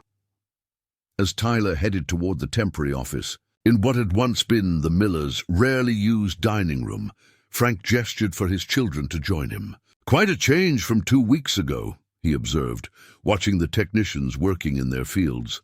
Sometimes I wonder if I'm dreaming all this. If you are, we're having the same dream, Jackson replied. Still can't quite believe how quickly everything's happened. Frank nodded thoughtfully. When your mother was alive, she always said that blessings sometimes arrive in storms rather than gentle rains. Too much at once, overwhelming you until you realize it's exactly what you needed. The mention of their mother brought a moment of reflective silence. Sarah Miller had been the family's emotional anchor until cancer took her 5 years ago. Her absence had left a void that had contributed to their gradual decline. As if summoned by this observation, Victor Lawson's black SUV appeared at the end of their driveway, followed by an unfamiliar vehicle, sleek and jet black, with a stylized silver wing logo on its side. Were we expecting more visitors? Emma asked, straightening in her chair. Frank shook his head, his expression curious rather than concerned. Not that I recall. They watched as the vehicles approached. Victor parked alongside the technicians' trucks, while the second vehicle continued past the house toward the large, open area beyond the equipment barn. Victor walked briskly to the porch, his expression animated with barely contained excitement. Frank, Jackson, Emma, I hope you don't mind an unscheduled visit. There's someone I'd like you to meet, and something rather special to show you. Before they could respond, the distinctive sound of aircraft engines reached them. All four turned, to look as a sleek white private jet appeared above the tree line, circling once before descending toward the flat pasture beyond their barn. Is that... Jackson began, unable to complete the question as he watched the small aircraft execute a perfect landing on their property. That, Victor confirmed with evident satisfaction, is AgriTech's corporate jet, and on board is Eliza Richardson, our board chairwoman, along with representatives from agricultural research universities and the Federal Sustainable Farming Initiative. Frank slowly rose from his chair, his expression a mixture of astonishment and concern. "You're landing jets on my farm without warning? That seems like something that might have warranted a phone call, Victor." Victor had the good grace to look slightly abashed. "You're absolutely right, Frank. I apologize for the dramatic entrance, but when Chairwoman Richardson expressed interest in seeing Millison Farm personally, I couldn't pass up the opportunity. Your farm is officially the launch site for the expanded Rural Revival Initiative, and they wanted to see it firsthand." As the jet taxied to a stop, a ground crew quickly positioned a mobile staircase. Moments later, several individuals in business attire descended to the makeshift landing area. "I should have asked first," Victor acknowledged. "This partnership is about mutual respect, and I've overstepped. If you'd prefer they leave, I'll handle it immediately." Frank turned to his children. "What do you think? It's not just my decision anymore. This affects all of us." Jackson considered the situation. The unexpected arrival disrupted their day, but it also represented the seriousness with which AgriTech was approaching their partnership. This wasn't just a local project, it was significant enough to bring board members and federal representatives to their remote farm. "I think we should meet them," he said finally. "See what they have to say." Emma nodded in agreement. "If they're making Millison Farm the centerpiece of a national initiative, that only strengthens our position."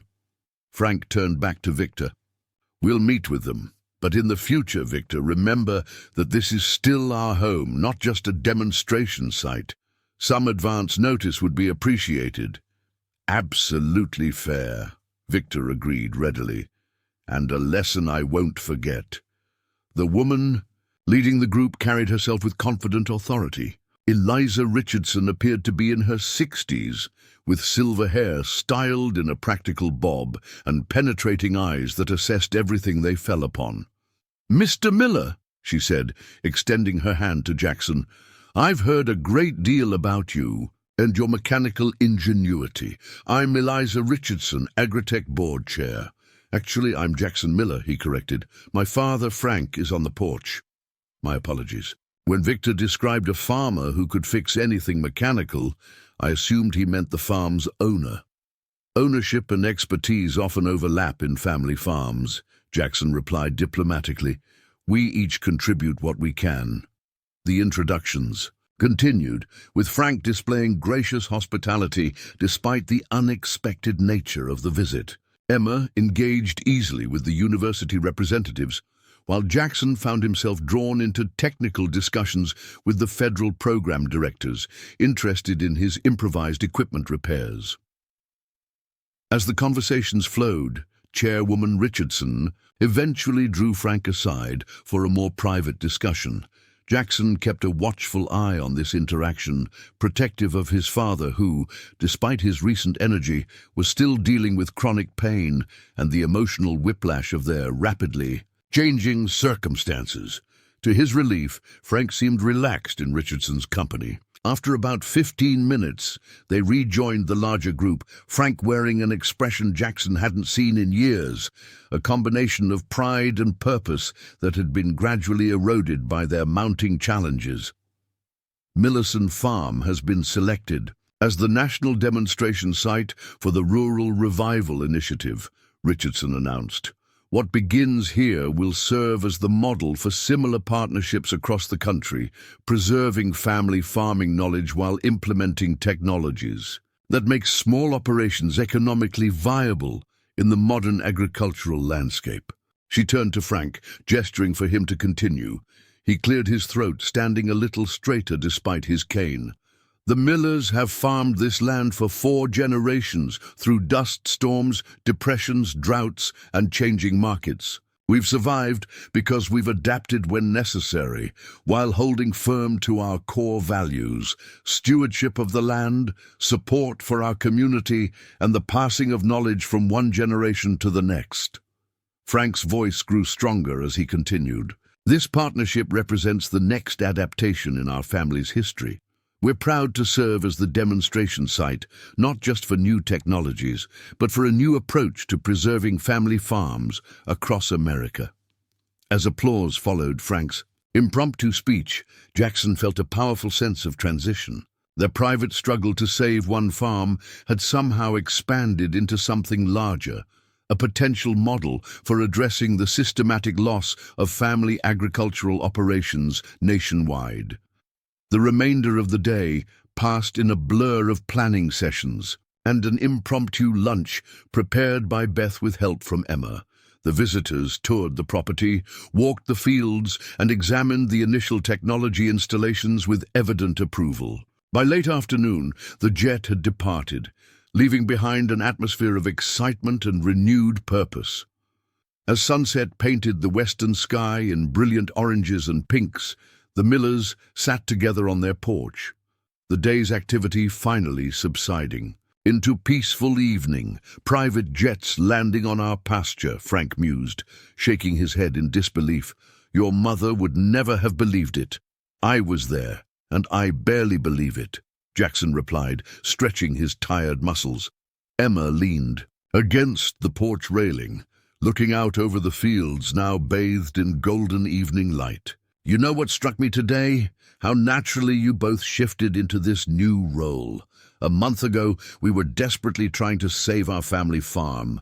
Today, you're helping design a program that could save family farms across the country." Frank considered this. "Doesn't feel like much of a stretch, really. Farmers have always shared knowledge, best planting times, effective techniques, ways to weather the hard seasons.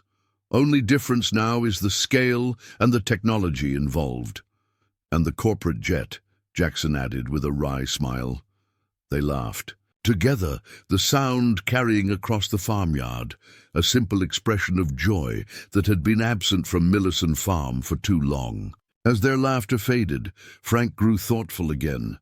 "2 weeks ago, we were preparing to lose everything," he said quietly. "I was trying to make peace with being the miller who lost the farm, the end of our family's legacy here. And now," Emma prompted gently. Frank gestured toward the newly installed technology visible in their nearest field, gleaming softly in the fading light. "Now we're writing a new chapter instead of closing the book, not just for ourselves, but potentially for farms like ours across the country." Jackson followed his father's gaze, seeing their familiar land now transformed by the promise of innovation. The farm would never be exactly what it had been, but perhaps it could be something equally valuable, a bridge between agricultural heritage and technological future. "You know what Victor told me that first day?" Jackson said. "He said farming wasn't just about growing crops, but cultivating knowledge. Sounds a lot like what Mum used to say." Frank nodded, a gentle smile softening his weathered features. "Your mother was wise about many things. She always believed that what made this land special wasn't just the soil or the crops, but the generations of care and knowledge invested in it." As darkness settled over Millison Farm, the three Millers remained on the porch, sharing memories and imagining futures. The foreclosure that had loomed over them like a guillotine just 2 weeks earlier had been replaced by possibility, not a miracle solution to all challenges, but a viable path forward that honored their past while embracing innovation. Jackson thought about the chain of events that had led to this transformation, beginning with his simple decision to help a stranded traveler with a broken tractor. Such a small act of kindness had somehow redirected the seemingly inevitable loss of their farm into an unexpected opportunity for renewal. "I think," Frank said finally, "that we found our way through.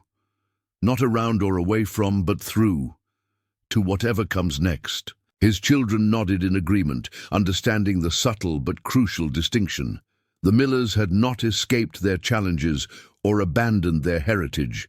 They had found a path that honored their past while embracing change, transforming potential. Defeat into the beginning of a new chapter in their family's ongoing relationship with the land they called home.